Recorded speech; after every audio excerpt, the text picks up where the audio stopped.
विश्राम त्याग कर बैठ जाओ। यदि तुम लेटे हुए हो तो तुरंत उठ जाओ। अपनी पीठ सीधी कर लो।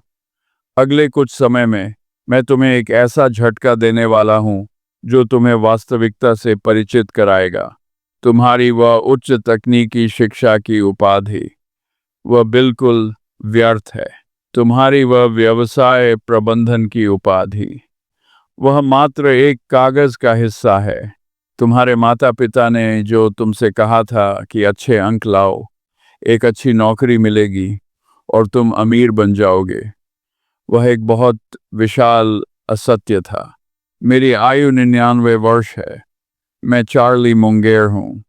मैंने और मेरे मित्र वॉरेन बफेट ने पिछले 70 वर्षों में दुनिया की सबसे विशाल और सफल कंपनियों का निर्माण किया है।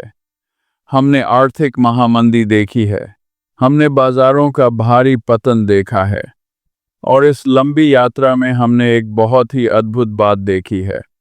हमने देखा है कि कैसे दुनिया के सबसे बुद्धिमान लोग अपना पूरा जीवन निर्धनता में व्यतीत कर देते हैं और कैसे बिल्कुल साधारण बुद्धि वाले लोग असीम संपत्ति के स्वामी बन जाते हैं। और आज मैं तुम्हें विस्तार से बताऊंगा कि ऐसा क्यों होता है।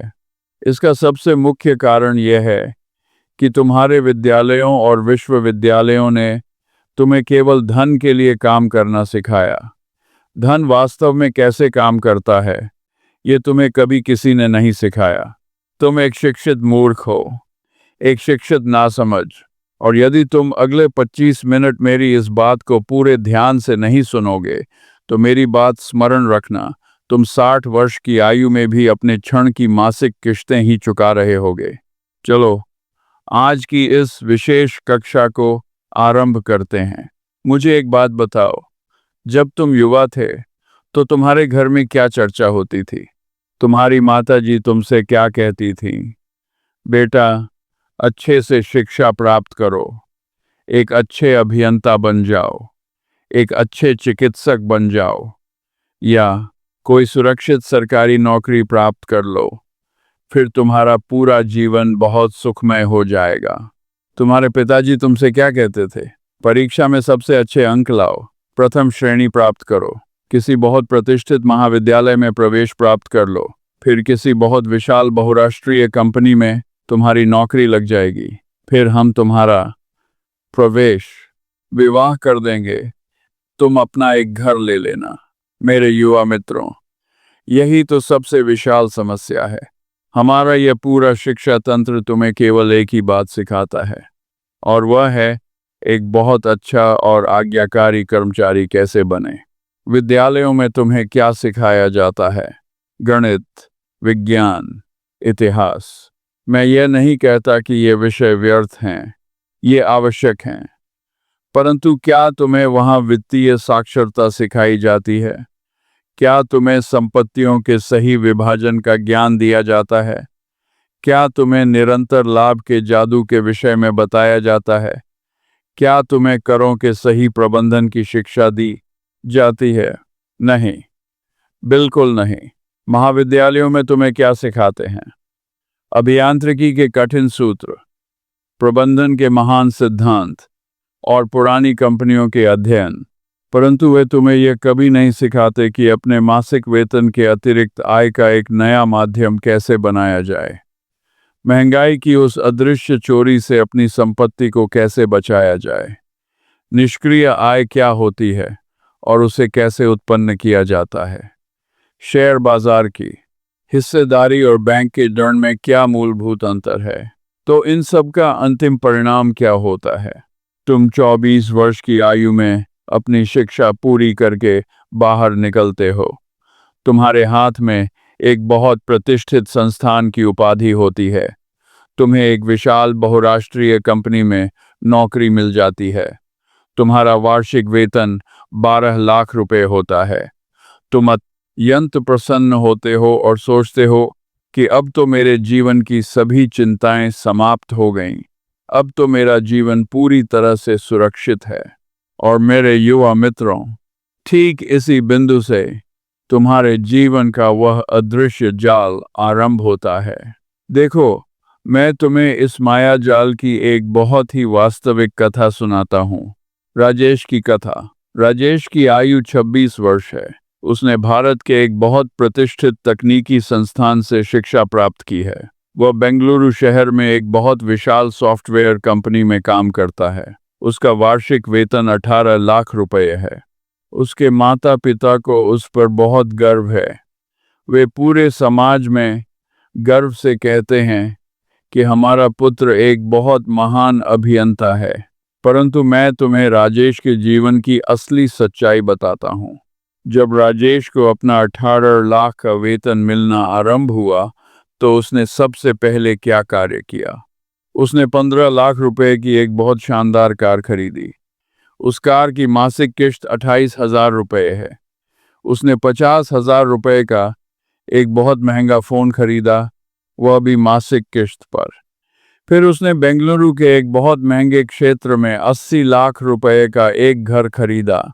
इसके लिए 20 लाख रुपए उसने अपने पिताजी से उधार लिए और उस घर की मासिक किश्त 65,000 रुपये है। अब जरा राजेश के व्यय का कुल गणित लगाओ। उसकी कुल मासिक किश्त कितनी हुई? 93,000 रुपये प्रति माह। और कर तथा अन्य कटौतियों के बाद राजेश को हर महीने कितना वेतन मिलता है? 1,20,000 रुपये। अब उसके पास कितने धन बचे? केवल 27,000 रुपये। और उस 27,000 रुपये में से चूंकि उसका घर अभी बन रहा है, इसलिए उसे 25,000 रुपये मकान का किराया भी देना होता है। घरेलू सामान, बिजली का बिल और कार के ईंधन पर उसके 30,000 रुपये व्यय होते हैं। तो अंत में क्या हुआ? राजेश की बचत पूरी तरह से शून्य यह हो गई। अब वह अपने भविष्य के लिए कोई निवेश नहीं कर सकता। वह अपने लिए कोई सुरक्षित निधि नहीं बना सकता। वह अपनी ही कमाई का एक असहाय दास बन गया है। अब विचार करो, यदि कल को उसकी नौकरी चली जाए तो क्या होगा? वह पूरी तरह से नष्ट हो जाएगा। यदि बाजार में कोई भारी पतन आ जाए तो क्या होगा? वह पूरी तरह से नष्ट हो जाएगा। यदि परिवार में कोई अचानक चिकित्सा का संकट आ जाए तो क्या होगा? उसे अपने उधार पत्रों से बहुत भारी ब्याज पर कर्ज लेना होगा। यह है हमारे उस शिक्षित मध्यम वर्ग का सबसे भयानक जाल। राजेश कोई बुद्धिमान व्यक्ति नहीं है। राजेश को केवल यह भ्रम है कि वह बहुत बुद्धिमान है क्योंकि उसके पास एक बहुत महान उपाधि है। परंतु वित्तीय ज्ञान के मामले में वह पूरी तरह से एक मूर्ख इंसान है।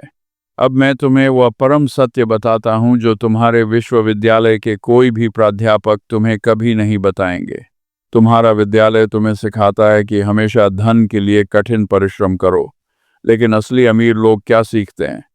वे सीखते हैं कि धन से अपने लिए कठिन परिश्रम कैसे करवाएं। इस बात को बहुत गहराई से समझो। राजेश हर महीने 1,20,000 रुपये कमाता है। इसके लिए वह सप्ताह में अपने जीवन के अमूल्य 40 घंटे देता है। यदि वह काम करना बंद कर दे तो उसकी आय उसी क्षण रुक जाएगी। इसे हम एक रेखीय आय कहते हैं, अपने समय का व्यापार करके धन कमाना। परंतु मैं तुम्हें धन कमाने का एक दूसरा और बहुत शक्तिशाली मार्ग बताता हूँ। मान लो राजेश ने 26 वर्ष की आयु से ही कार और घर का भारी कर्ज लेने के स्थान पर हर महीने केवल 10,000 रुपये का निवेश करना आरंभ कर दिया होता। उसने वह धन उत्तम कंपनियों के समूह में लगाया होता। उसने भारत की शीर्ष 50 कंपनियों में निवेश किया होता। बस इतना ही। तो 60 वर्ष की आयु तक यह धन कितना बन जाता? अब निरंतर लाभ के इस अद्भुत जादू को देखो। 10,000 रुपये प्रति माह का अर्थ है एक साल में 1,20,000 रुपये का निवेश। उसने यह निवेश लगातार 34 वर्षों तक किया। हम मान लेते हैं कि बाजार ने उसे 12% का औसत वार्षिक लाभ दिया। तो अंत में उसकी कुल संपत्ति कितनी होगी? लगभग 550 लाख रुपए। और इस पूरी अवधि में राजेश ने अपनी जेब से कुल कितना धन निवेश किया? केवल 40 लाख 80,000 रुपए। बाकी का पूरा धन कहाँ से आया? वह सब निरंतरता के उस जादू का परिणाम था। और ठीक यही वह सबसे आवश्यक पाठ है जो तुम्हारे विद्यालय तुम्हें कभी नहीं सिखाते। तुम्हारा विद्यालय तुमसे कहता है कि केवल कठिन परिश्रम करो और अधिक धन कमाओ, लेकिन मेरी नीति तुमसे कहती है कि समझदार बनो और अपने धन को निरंतर विकसित होने का अवसर दो। सुनो, मैं तुम्हें एक और सत्य बताता हूँ। वॉरेन बफेट की बुद्धि का स्तर कितना है? शायद 130 या 140। यह कोई बहुत अधिक नहीं है। एल्बर्ट आइंस्टीन का 160 था, परंतु वॉरेन बफेट दुनिया के सबसे धनवान इंसानों में से एक हैं। आइंस्टीन एक महान वैज्ञानिक थे, परंतु आर्थिक रूप से वे बिल्कुल साधारण थे।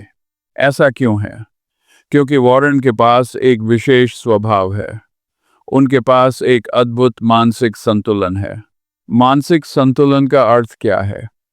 लालच पर नियंत्रण करना, भय पर नियंत्रण करना, धैर्य रखना, अनुशासन बनाए रखना, हमेशा दीर्घकालिक विचार करना। यही तुम्हारा सबसे विशाल कौशल है। मैं तुम्हें एक भारतीय उदाहरण देता हूँ। वर्ष 2000 में एशियन पेंट्स का एक शेयर केवल 50 रुपए का था। आज उसका मूल्य 2,800 रुपए है, 56 गुना अधिक। यदि किसी व्यक्ति ने वर्ष 2000 में केवल 1 लाख रुपए का निवेश किया होता और उसे बस वैसे ही रखा होता, तो आज वह 56 लाख रुपए बन गया होता। कुछ और नहीं करना था, बस धैर्य के साथ प्रतीक्षा करनी थी। परंतु लोग क्या करते हैं? शेयर का मूल्य कुछ अधिक हुआ तो उनके भीतर लालच आ जाता है। वे सोचते हैं कि और खरीद लें। शेयर का मूल्य कम हुआ तो उनके भीतर भय आ जाता है। वे सोचते हैं कि सब बेच दें, अन्यथा भारी हानि होगी। वे लगातार व्यापार करते रहते हैं, कभी खरीदते हैं, कभी बेचते हैं। इसका परिणाम क्या होता है? उनका 1 लाख रुपए कम होकर केवल 50,000 रुपए रह जाता है। बुद्धि से अधिक मानसिक संतुलन आवश्यक है। तुम्हारा विद्यालय तुम्हें समस्याओं को सुलझाना सिखाता है, परंतु वह तुम्हें अपनी भावनाओं को नियंत्रित करना नहीं सिखाता। बाजार में तुम्हारी भावनाएं ही तुम्हारी सबसे भयानक शत्रु हैं। चलो मैं तुम्हें 2 लोगों की कथा सुनाता हूँ। पहला व्यक्ति है रमेश। रमेश एक बहुत ही साधारण इंसान है। उसने केवल सामान्य शिक्षा प्राप्त की है। वह एक मध्यम वर्गीय परिवार से है और एक सामान्य सरकारी नौकरी करता है। उसका मासिक वेतन 40,000 रुपये है। रमेश ने वर्ष 2005 में अपना निवेश आरंभ किया। उसने हर महीने नियम से 5,000 रुपये उत्तम कंपनियों के सूचकांक में लगाने आरंभ किए। बस इतना ही। उसने और कुछ नहीं किया। उसने कोई समाचार नहीं देखा। उसने बार बार बाजार का मूल्य नहीं देखा। उसने कोई जटिल गणित नहीं लगाया। 20 वर्ष बाद, यानी वर्ष 2025 में, रमेश का कुल निवेश कितना हो गया? लगभग 45 लाख रुपए।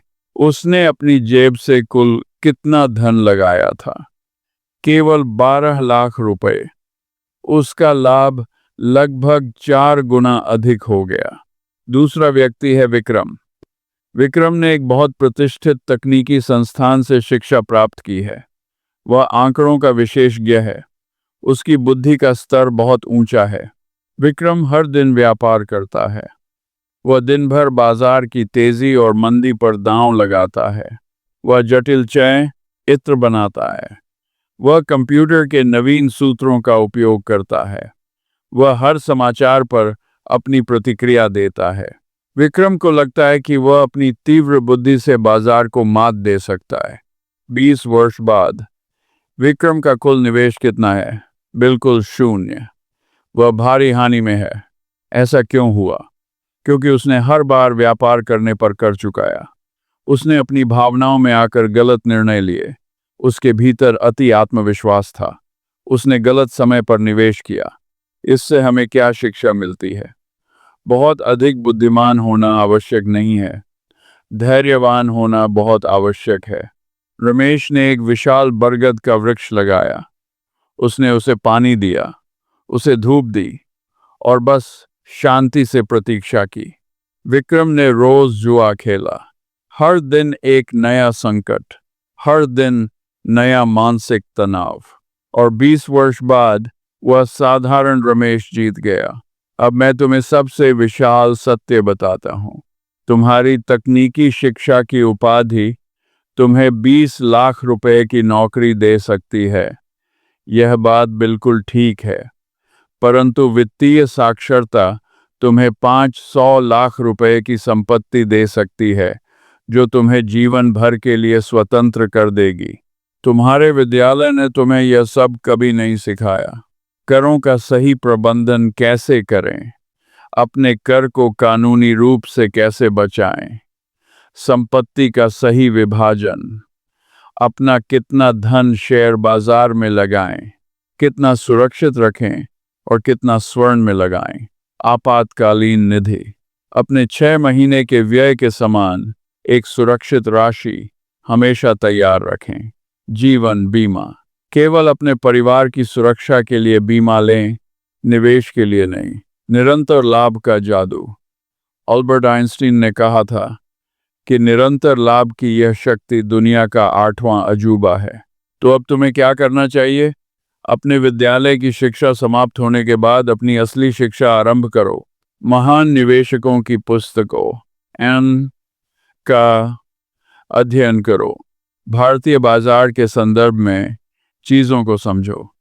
रिलायंस कंपनी को समझो, कैसे धीरूभाई अंबानी ने शून्य से एक विशाल साम्राज्य स्थापित किया।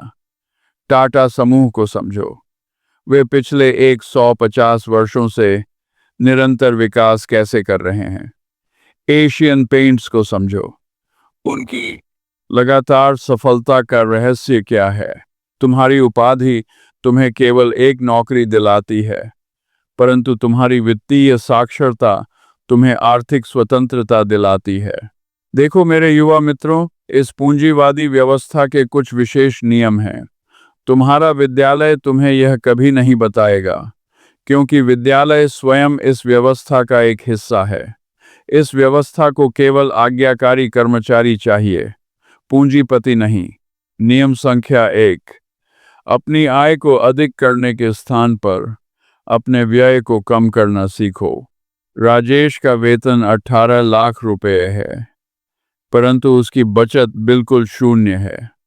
यदि वह केवल 10 लाख रुपए कमाता और हर महीने 30,000 रुपए का निवेश करता, तो वह आज कहीं अधिक धनवान होता।